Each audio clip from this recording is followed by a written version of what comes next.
momento tão aguardado a cada 4 anos deve chegar antes do previsto. Fontes afirmaram à AFP que a partida oficial de abertura da Copa do Mundo de 2022 foi antecipada em um dia, para 20 de novembro. O Catar, que é o país sede, vai enfrentar o Equador no primeiro jogo da competição, que estava planejado para ser entre Senegal e Holanda no dia 21 de novembro. A decisão ainda deve ser referendada pelo Comitê do Conselho da FIFA antes do início da contagem regressiva de 100 dias para o começo da Copa e vai permitir a manutenção da tradição do país sede estar presente no primeiro jogo. O Catar é o primeiro país do Oriente Médio a receber um dos maiores eventos esportivos do mundo. A competição, geralmente realizada no meio do ano, foi adiada para novembro devido às temperaturas elevadas no Emirado do Golfo Pérsico.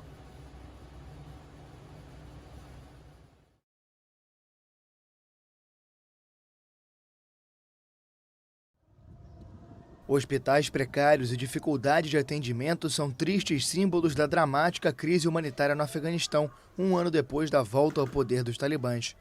No mês passado, este hospital na província de Helmand foi forçado a fechar as portas, exceto para pessoas suspeitas de estarem infectadas com cólera. A clínica não tem o material necessário para diagnosticar a doença, mas ainda assim, cerca de 550 pacientes apareceram em poucos dias. Desde que o Talibã assumiu o poder, estão dando ajuda para o povo deles, não estão dando nada para nós. As pessoas pobres estão esmagadas sob os pés deles. O Talibã tomou o poder no país em 15 de agosto de 2021, aproveitando a retirada apressada das forças estrangeiras lideradas pelos Estados Unidos. Desde então, a violência diminuiu, mas a crise humanitária se agravou rapidamente, principalmente no sul do país, onde atingiu um nível próximo ao desespero, acentuada pela seca e pelo aumento dos preços desde a invasão da Ucrânia pela Rússia. Os problemas econômicos começaram muito antes da volta do Talibã, mas a mudança de regime colocou o país de 38 milhões de habitantes à beira do precipício. Os Estados Unidos congelaram quase 10 bilhões de dólares em ativos do Banco Central, o setor financeiro entrou em colapso e a ajuda externa, que representava 45% do produto interno bruto do país, foi subitamente cortada.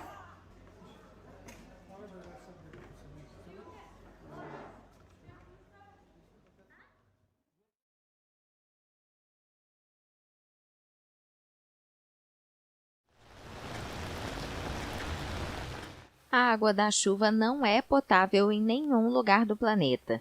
Um novo estudo da Universidade de Estocolmo, com base nas últimas recomendações da Agência de Proteção Ambiental dos Estados Unidos, concluiu que ela possui um nível alto de produtos químicos tóxicos. Essas substâncias foram inicialmente encontradas em embalagens, shampoos e maquiagem, mas agora se espalham por todo o ambiente, incluindo água e ar. Mesmo se você for à Antártida ou ao Planalto Tibetano, os níveis da água da chuva mais pura são 14 vezes maiores do que as diretrizes de água potável. Isso é bastante. Há uma grande diferença entre a diretriz e os níveis na água da chuva em qualquer lugar da Terra. Recentemente, a Agência de Proteção Ambiental dos Estados Unidos reduziu significativamente os níveis recomendados dessas substâncias, comumente conhecidas como produtos químicos perpétuos, após descobrir que eles podem afetar as respostas imunológicas das crianças às vacinas. De acordo com alguns estudos, a exposição também pode causar problemas de fertilidade, atrasos no desenvolvimento de crianças, ou aumento do risco de obesidade, colesterol ou certos tipos de câncer. É por isso que dizemos que tornamos o planeta basicamente inóspito para a vida humana ao contaminá-lo irreversivelmente. Então nada está limpo a ponto de ser considerado seguro. É a isso que me refiro quando dizemos no documento que ultrapassamos o limite planetário. O pesquisador esclareceu que os níveis de produtos químicos tóxicos nas pessoas diminuíram bastante nos últimos 20 anos e que são as diretrizes que caíram milhões de vezes desde os anos 2000, porque se aprendeu mais sobre sua toxicidade. Mas ele disse que a humanidade terá que aprender a viver com isso, porque essas substâncias agora são tão persistentes e onipresentes que nunca vão desaparecer do planeta.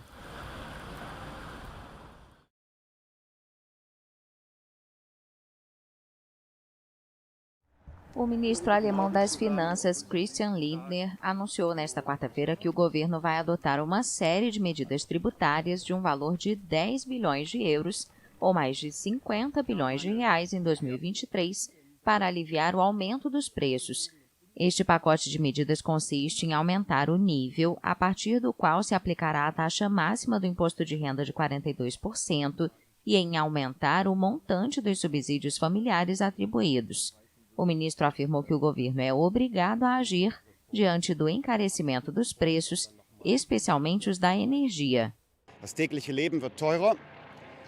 Cada dia a vida está ficando mais cara, a economia está enfraquecendo e, nessa situação, o Estado se beneficiaria com uma inflação da ordem de 10 bilhões de euros. Não seria justo aumentar os impostos neste momento e também representaria um perigo para o crescimento econômico. Essas medidas também se destinam a compensar o efeito multiplicador pelo qual uma pessoa passa para uma faixa de imposto mais alta devido a um aumento de salário para compensar os efeitos da inflação, diminuindo assim o seu poder de compra. Segundo o ministro, se nenhuma ação for tomada, cerca de 48 milhões de pessoas enfrentarão um aumento de impostos a partir de 2023 devido a esse fenômeno. A inflação na Alemanha alcançou 7,5% em julho, em retrocesso com relação a junho, mas se mantém em um nível muito alto devido à guerra na Ucrânia.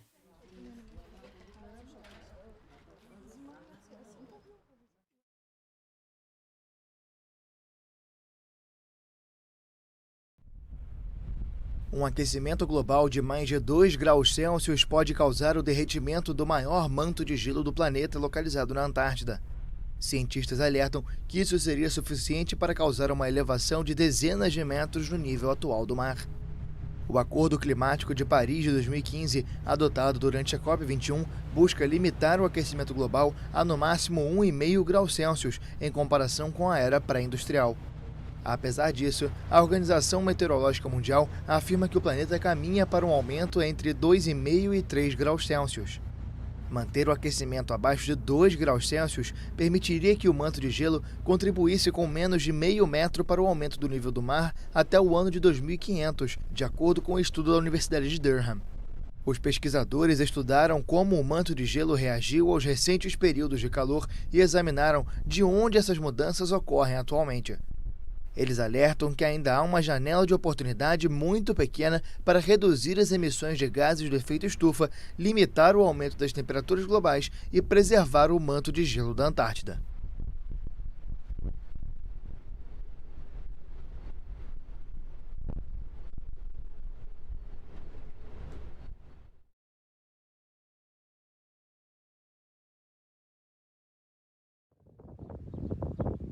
Antes do coronavírus, a Ilha de Páscoa recebia 2 voos por dia e quase 160 mil visitantes por ano.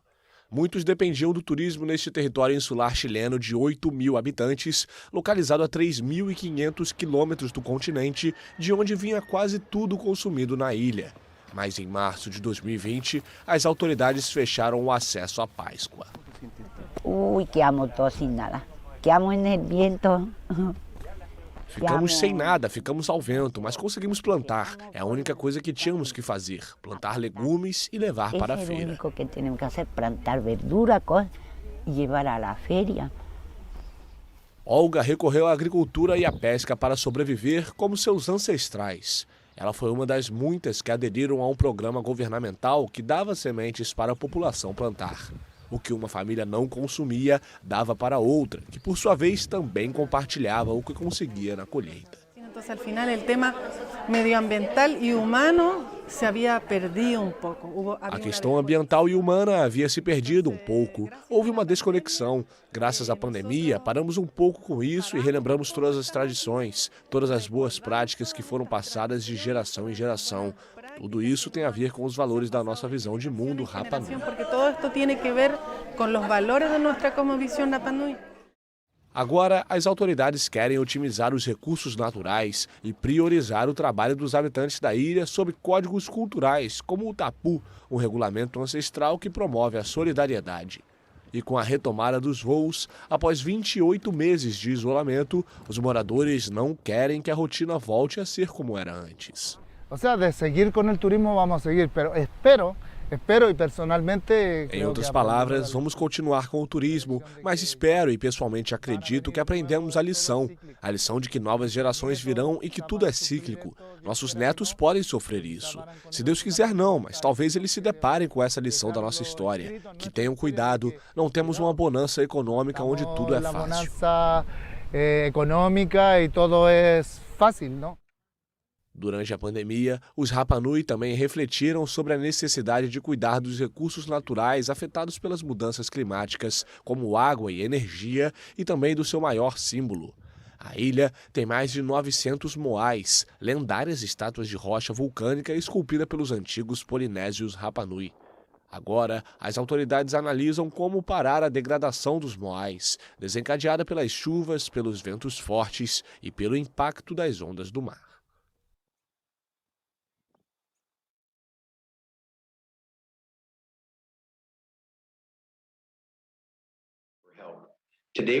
Os Estados Unidos correm para conter o surto da varíola do macaco no país. A Administração de Alimentos e Medicamentos, o equivalente à Anvisa brasileira, autorizou um novo procedimento de injeção para a vacina contra a doença. A iniciativa deve permitir que mais pessoas sejam vacinadas com a mesma quantidade do produto. A agência reguladora também permitiu a administração do imunizante em menores de 18 anos, considerados de alto risco de infecção. Para os maiores de 18 anos, a vacina poderá, a partir de agora, ser injetada por via intradérmica entre as camadas superiores da pele e não de forma subcutânea, muito mais profunda. Essa nova estratégia permitirá que menos produto seja usado por injeção e, assim, aumentar o número total de doses disponíveis em até 5 vezes. Uma segunda injeção, 4 semanas após a primeira, ainda será necessária. A agência explicou que se baseia em dados de um ensaio clínico de 2015. Na época, o estudo mostrou que a resposta imune das pessoas que receberam uma injeção subcutânea foi semelhante à daquelas que receberam 1/5 da dose por via intradérmica. Até agora, cerca de 620 mil doses da vacina fabricada pela Bavarian Nordic e comercializada como Jynneos nos Estados Unidos foram distribuídas no país.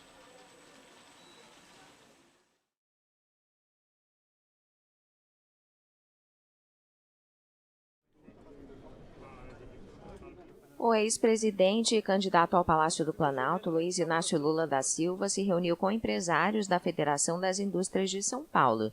Acompanhado pelo candidato a vice Geraldo Alckmin, Lula alertou sobre a perda de espaço da indústria brasileira frente aos produtos chineses.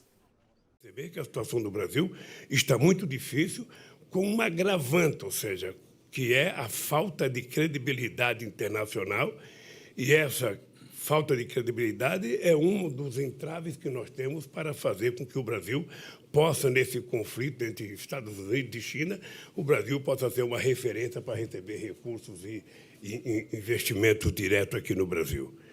Lula leu dados que mostram o percentual do mercado internacional ocupado por produtos chineses em diversas áreas e afirmou estar muito preocupado com esses dados. Ele também disse que, quando deixou o governo em 2010, a indústria brasileira representava 30% do produto interno bruto do país, e hoje esse número caiu para 11%. Nós temos algumas coisas para fazer no Brasil que é urgente.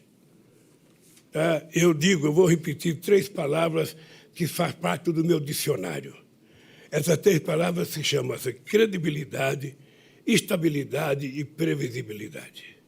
O candidato afirmou também que seu programa de governo passa pela compreensão de que o Brasil precisa voltar a se reindustrializar e precisa de uma nova política industrial.